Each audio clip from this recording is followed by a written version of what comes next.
मेरा दोस्त है, कन्नौज की जनता इसको जिताकर भेजने वाली है। कन्नौज वालों में कह कर जाता हूं, ये सुब्रत पाठक को आपने ही जिताया, फिर से जिताइएगा, उसको बड़ा आदमी बनाने का काम मैं करने वाला हूं।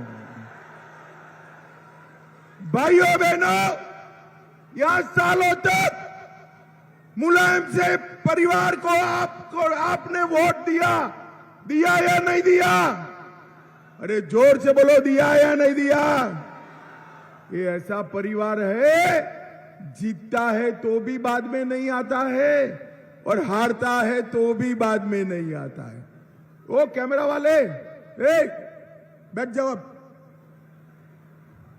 ये ऐसा परिवार है जो जीतता है तो भी नहीं आता है, हारता है तो भी नहीं आता है। भाइयों बहनों, कन्नौज वालों, कोरोना की महामारी विकट थी या नहीं थी? जरा जोर से बोलो, विकट थी या नहीं थी? ये अखिलेश जी या डिंपल बहन आए थे क्या? अरे जोर से बोलो, आए थे? हमारा सुब्रत आपके बीच में था या नहीं था? टीका लगवाया या नहीं लगाया? सबको टीका लगा या नहीं लगा? जिन जिन को टीका लगा दोनों हाथ उठाओ तो, जरा जोर से दोनों हाथ उठाओ। सबको लगाए ना? 25 पैसा भी देना पड़ा है। मोदी जी ने सभी को टीका लगाकर देश को और कन्नौज को कोरोना से मुक्त करने का काम नरेंद्र मोदी जी ने किया है, नरेंद्र मोदी जी ने किया है।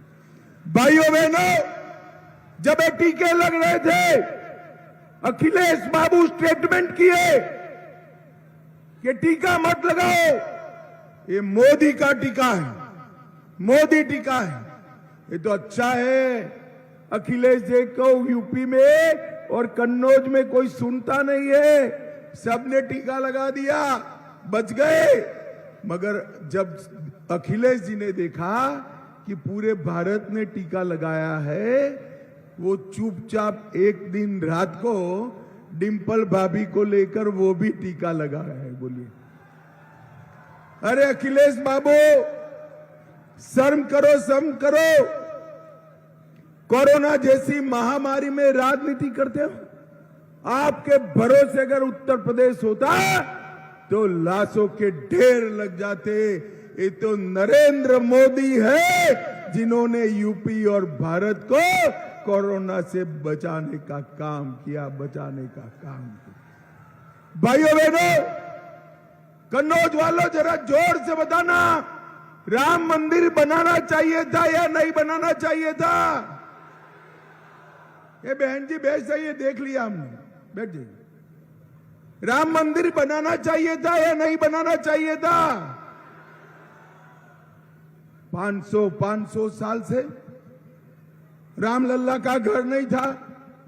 ये सपा, बसपा, कांग्रेस, तीनों पार्टियां राम मंदिर को अटका रही थी।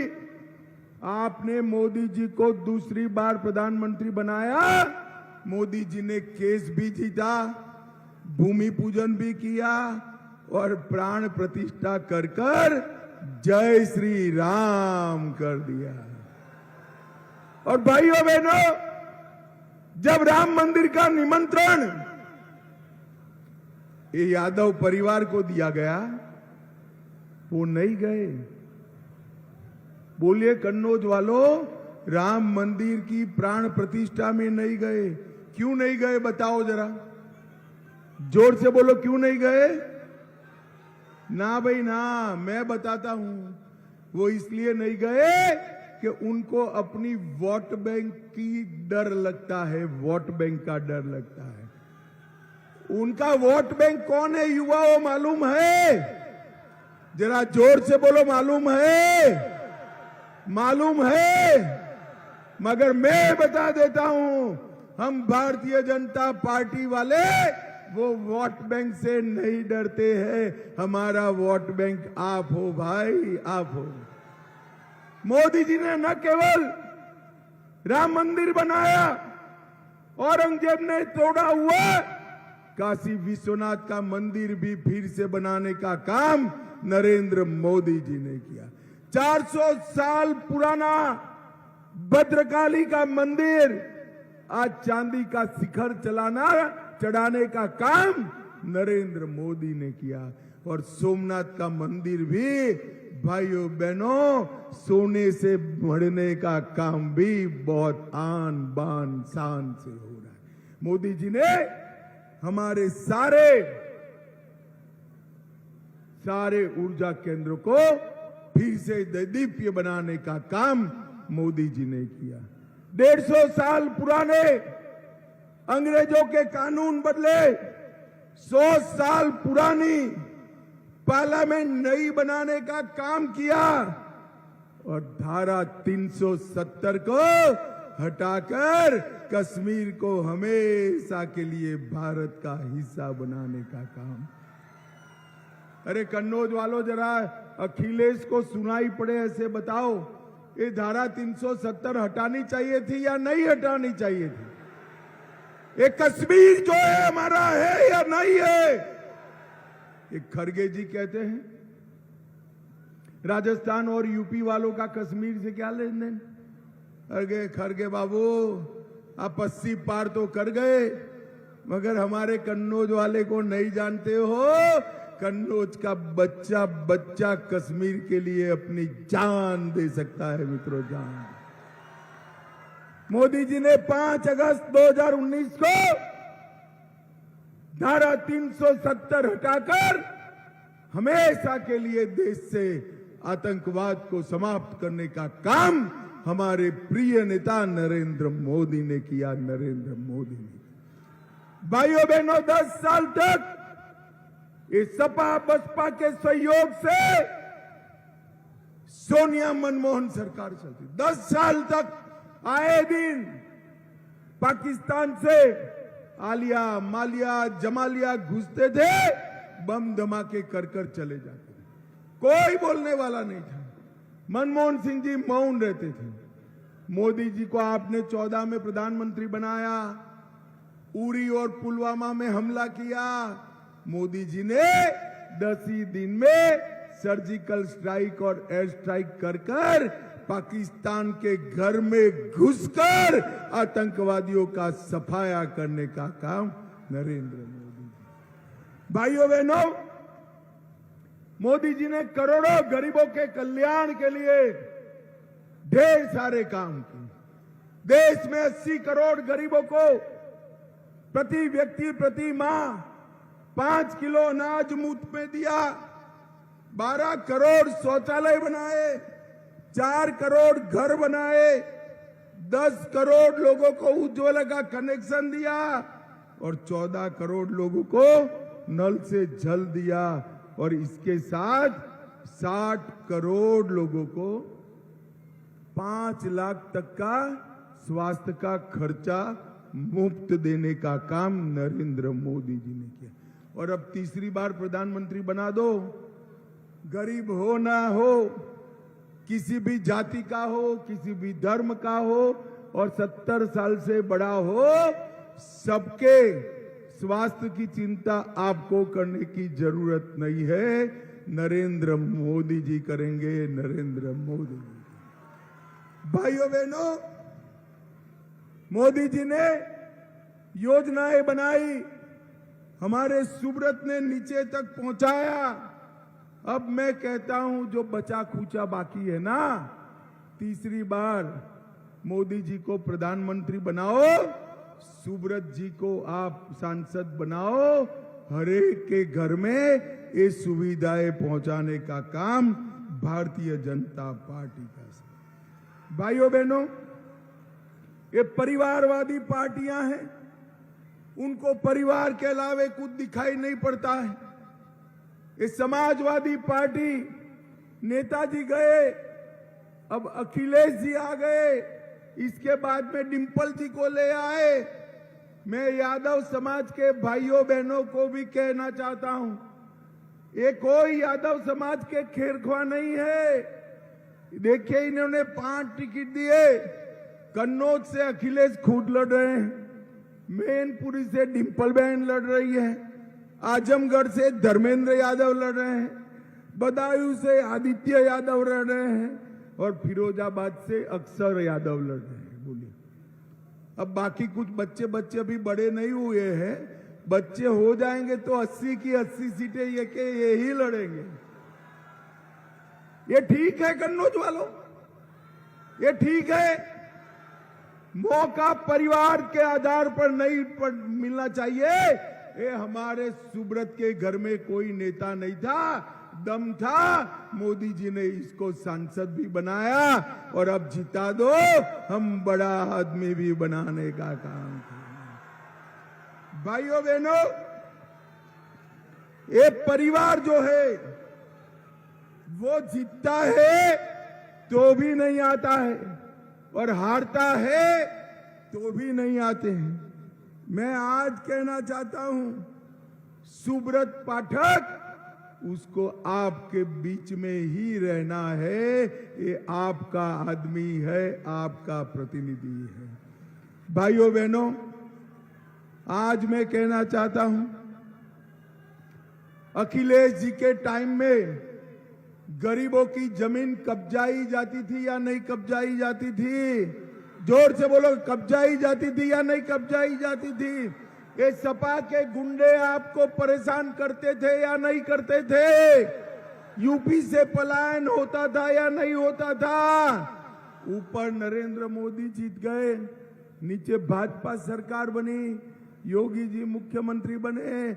एक गुंडों को उल्टा लटका कर सीधा करने का काम भारतीय जनता पार्टी ने किया। गुंडा राज को हमने समाप्त कर दिया। और दूसरी ओर ये समाजवादी पार्टी, उनके लोग पाकिस्तान जिंदाबाद के नारे लगाते हैं। अखिलेश, शर्म आनी चाहिए आपको। आपके लोग वोट बैंक के लिए पाकिस्तान जिंदाबाद के नारे लगाते विधानसभा के अंदर। 84 कोसी परिक्रमा पर प्रतिबंध आपने लगाया। संकट मोचन में बम धमाके करने वालों को आपने छुड़वाने का काम किया, प्रयास किया। और जब दंगे हो रहे थे, पश्चिम में लोग मर रहे थे, आप सिपाही में मनोरंजन कर रहे थे, डांस देख रहे थे। अखिलेश, आपको शर्म आनी चाहिए, शर्म आनी। भाइयों बहनों, मैं आपको बताता हूं, आपको जनता की आवाज उठाने वाला सांसद चाहिए और वो सांसद सुब्रत पाठक है। मुझे बताइए, आपको परिवार की दुकान चलाने वाला सांसद चाहिए या जनता की आवाज उठाने वाला सांसद चाहिए? तो अब बताओ, कौन है वो? जोर से बोलो, कौन है? भाइयों बहनों, सुब्रत पाठक को दिया हुआ एक एक वोट, उसके नाम के सामने कमल निशान पर दबाया हुआ एक एक बटन का वोट सीधा नरेंद्र मोदी को मिलने वाला है। अब कन्नौज में बटन दबाओगे, मोदी जी प्रधानमंत्री बनेंगे, तो दबाओगे क्या? देखो भाई कन्नौज वालों, बटन तो जरूर दबाना, मगर इतने जोर से दबाना कि बटन कन्नौज में लगे और झटका इटाली में जाकर लगे। और ये दो शाहजादों में एक तो दिखाई नहीं पड़ते हैं और दूसरे राहुल बाबा अमेठी से हारे तो वायनाड गए। वायनाड अब हारने का डर लगा, रायबरेली आएंगे। और अब राहुल बाबा, मैं बता देता हूं, रायबरेली भी आप हारने वालों हो। अब यहां से सीधे इटली जाओ तो कांग्रेस का भला हो जाए। भाइयों बहनों, ये लोग देश को आगे नहीं बढ़ा। ये अखिलेश बाबू कल्याण सिंह जी इतने बड़े नेता, इनका निधन हो गया। 500 मीटर दूर थे, फूल चढ़ाने नहीं गए। और मुख्तार अंसारी, इनकी मृत्यु हो गई तो 500 किलोमीटर दूर उनके घर पर गए। भाइयों बहनों, ये कभी हमारा भला नहीं कर सकते हैं। मैं आज बताता हूं, अभी मुझे एक पत्रकार ने पूछा कि पाकिस्तान राहुल गांधी का बखान कर रहा है, बड़ी प्रशंसा कर रहा है, क्यों कर रहा है? मैंने बोला भाई साफ बात है, राहुल गांधी मोदी जी सर्जिकल स्ट्राइक करते हैं, इस पर सवाल उठाते हैं। मोदी आतंकवादियों को मारते हैं, ये विरोध करते हैं। मोदी जी नक्सलवादियों को मारते हैं, ये विरोध करते हैं। मोदी जी नई पार्लियामेंट बनाते हैं, ये विरोध करते हैं। मोदी जी G20 का इतना बड़ा सुंदर कार्यक्रम करते हैं, ये विरोध करते हैं। मोदी जी चंद्रयान भेजते हैं तो भी ये विरोध करते हैं। तो ये पाकिस्तान का सारा काम भारत में बैठकर करते हैं राहुल बाबा, और उनके साथ ये यूपी के शहजादे भी जुड़े हैं। तो पाकिस्तान इनके प्रशंसा करेगा या नहीं करेगा, मुझे बताओगे? जोर से बोलो, करेगा या नहीं करेगा? अब कांग्रेस और ये सपा एक भी सीट जीतती है ना भाई, एक भी सीट यूपी में कांग्रेस या सपा जीती ना, तो फटाके यूपी में नहीं जलेंगे, नहीं जलेंगे यूपी में। कहां जलेंगे मालूम है? पाकिस्तान में जाकर जलेंगे। अब जलाना है क्या? अरे जोर से बोलो, जलाना है। यूपी वालों, खाता मत खुलने देना, खाता मत खुलने देना। एक बार हिसाब किताब बरोबर कर लो। भाइयों बहनों, मैं आज बताने आया हूं, ये कांग्रेस की सरकार थी, सोनिया मनमोहन की सरकार थी। उन्होंने 10 साल में अपने यूपी को 4,90,000 करोड़ दिया था। कितना दिया था? अरे जोर से बोलो भाई, कितना? 4,90,000 करोड़। मोदी जी ने 19 लाख करोड़ रुपया यूपी के विकास के लिए देने का कहा।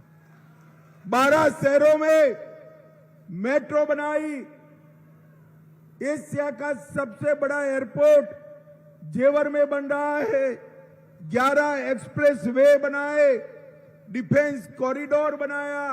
जिस यूपी में अखिलेश बाबू आपके शासन में कट्टे बनाने की फैक्ट्रियां चलती थी, वहां तोप के गोले बन रहे हैं, और वो गोले पाकिस्तान पर गिरने वाले हैं।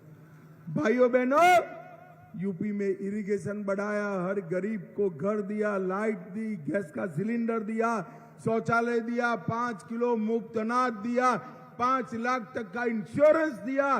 पूरे उत्तर प्रदेश में उसको उत्तम प्रदेश बनाने का काम हमारे नेता नरेंद्र मोदी जी ने किया है। और भाइयों बहनों, ये चुनाव जो है, ये चुनाव जो है वो मोदी जी को तीसरी बार प्रधानमंत्री बन। अभी ये राम गोपाल यादव है, जानते हो ना? जानते हो या नहीं जानते हो? वो कह रहे राम मंदिर बेकार बना है, ठीक नहीं बना है, वास्तु ठीक नहीं है। भाई इनकी मनसा है, अगर ये 2 शाहजादे आ गए ना, तो राम मंदिर पर फिर से बाबरी ताला लगा देंगे। लगने देना है कन्नौज वालों? अरे जोर से बोलो, लगने देना है। भाइयों बहनों, आपका एक एक वोट सुब्रत को मिले, कमल को मिले, नरेंद्र मोदी को मिले। सुब्रत जी को लाखों वोटों से जिताओगे क्या? यार, 40-50 हजार की सभा कर कर कहते हो लाखों वोट से जिताओगे, कैसे होगा? अरे भाई आप कहो, मगर मैं नहीं मानता। सुनो सुनो, मैं भी बनिया हूं, हिसाब किताब करता हूं, ऐसे नहीं होता है। मैं एक आइडिया बताऊं आपको, एक आइडिया बताऊं, करोगे? देखो कितने लोगों के पास मोबाइल है, हाथ ऊपर करो तो जरा। दीदी माताओं के पास भी है, सभी लोगों के पास है ना? तो ये सभा समाप्त होने के बाद 50 लोगों को चाचा को, चाची को, माता को, पिता को, भाई को, भाभी को, फूफी को, फूफा को, बहन को, बहनोई को, दोस्त को, सबको फोन करना है 50 लोगों को कि कमल के निशान पर बटन दबाना है, मोदी जी को प्रधानमंत्री बनाना है। करोगे क्या? अरे जोर से बोलो, करोगे? सुब्रत जी को जिताओगे? कमल के निशान पर बटन दबाओगे? मोदी जी को तीसरी बार प्रधानमंत्री बनाओगे?